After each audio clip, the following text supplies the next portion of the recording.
Halo, jumpa lagi dengan saya Dias Pranita. Pada kesempatan ini, kita akan membahas tentang kesehatan organisasi. Kesehatan organisasi saat ini dianggap menjadi sesuatu yang sangat penting karena pada dasarnya banyak sekali organisasi yang menguntungkan tetapi ternyata tidak sehat. Dan ternyata organisasi yang tidak sehat itu sangat mempengaruhi, orang-orang yang ada di dalamnya sehingga di dalam waktu yang panjang itu akan bisa, menjadi sakit sehingga akhirnya organisasi ini menjadi tidak profitable lagi. Baik, kita akan membahas apa sih yang dimaksud dengan organisasi yang sehat. Beberapa data menyebutkan bahwa permasalahan-permasalahan dalam organisasi ternyata sebagian besar itu disebabkan oleh kondisi internal. Fakta menunjukkan bahwa ternyata permasalahan-permasalahan di dalam organisasi disebabkan oleh masalah internal. Kita bisa melihat di dalam matrik di atas bahwa dari lebih dari 11 masalah, ternyata hanya satu yang disebabkan oleh faktor eksternal. Sebagian besar masalah-masalah dari organisasi disebabkan oleh masalah-masalah internal, seperti kegagalan melihat peluang, kemudian kurangnya kemampuan untuk mengkomersialisasi produk, atau bagaimana perusahaan tidak memiliki kemampuan untuk mengendalikan keuangannya, tidak efisien, dan sebagainya. Lalu, untuk memperbaiki kondisi ini, ternyata aspek-aspek internal akan mempengaruhi bagaimana kinerja dari perusahaan. Contoh, salah satu hal yang paling penting dalam mengelola efektivitas dan efisiensi dari perusahaan adalah bagaimana satu organisasi mengelola proses produksi dan produktivitas dari SDM-nya. Dan ternyata upaya ini memberikan dampak 77% perbaikan di dalam organisasi. Kemudian hal lain yang menjadi sangat penting adalah bagaimana menghasilkan struktur organisasi yang dapat mengadaptasi perubahan. Kemudian merubah atau mengganti manajemen serta mengurangi jumlah SDM atau personalia di dalam perusahaan. Lalu, siapa yang punya kewajiban untuk memelihara kesehatan organisasi? Dan yang kedua adalah apa kemampuan manajerial yang dibutuhkan untuk mampu menghasilkan organisasi yang sehat. Kita akan mendapatkannya dalam pembahasan berikut. Jadi, informasi sebelumnya menunjukkan bahwa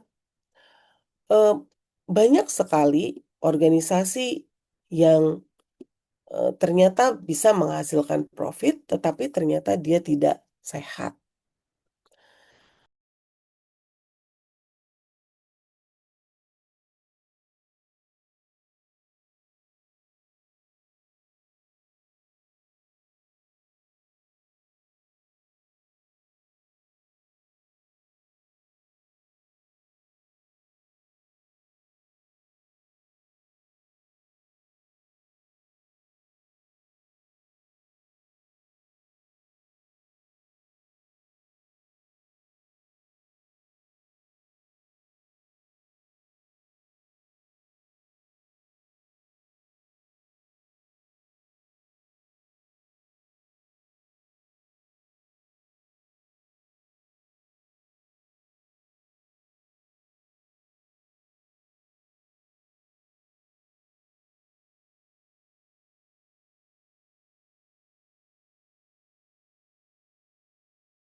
menyelesaikan masalah kesehatan perusahaan itu merupakan hal yang sangat penting.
Lalu, bagaimana definisi dari kesehatan organisasi?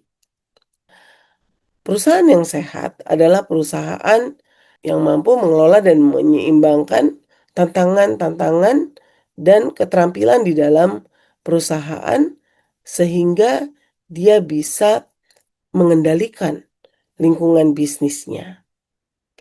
Organisasi yang sehat juga berarti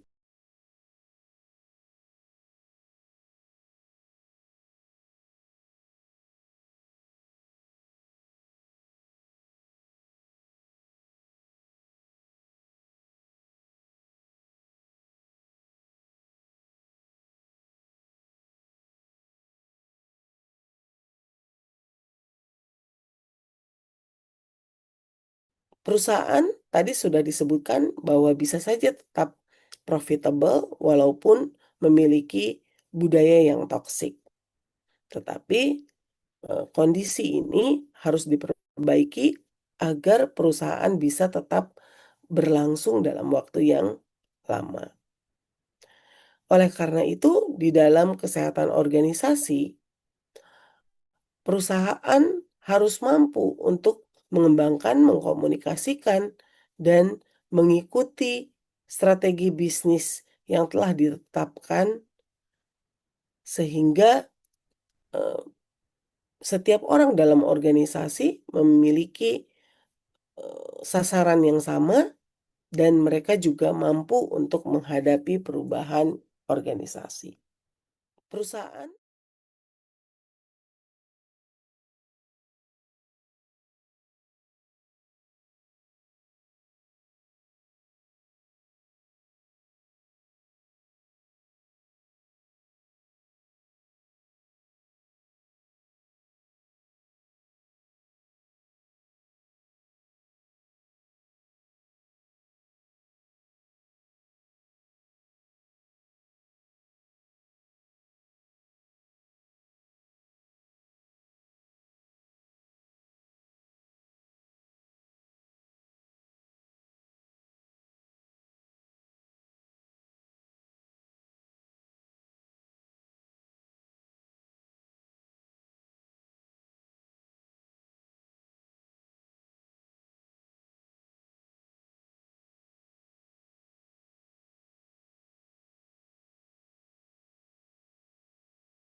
Akhirnya, apa sih strategi lain yang bisa kita lakukan untuk bisa mencapai kesehatan organisasi?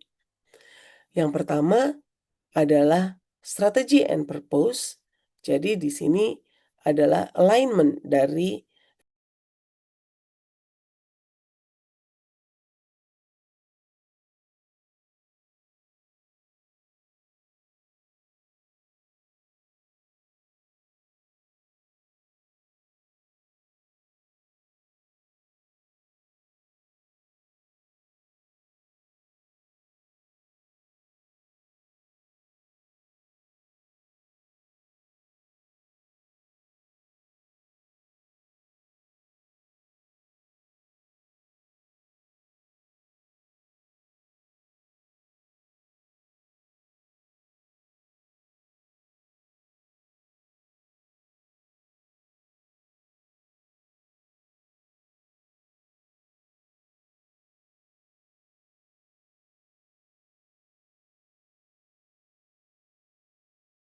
yang keempat, selalu mengoptimasi karyawannya.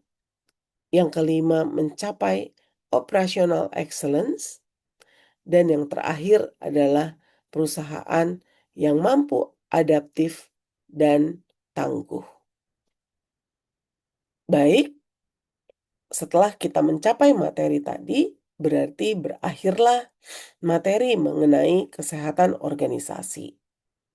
Untuk mencapai kesehatan organisasi, ternyata kepemimpinan merupakan salah satu faktor yang sangat penting. Oleh karena itu, untuk mencapai organisasi yang sehat, maka organisasi harus memiliki kepemimpinan yang baik dan pemimpin harus mampu memotivasi seluruh orang di dalam organisasinya untuk membangun budaya yang baik pula.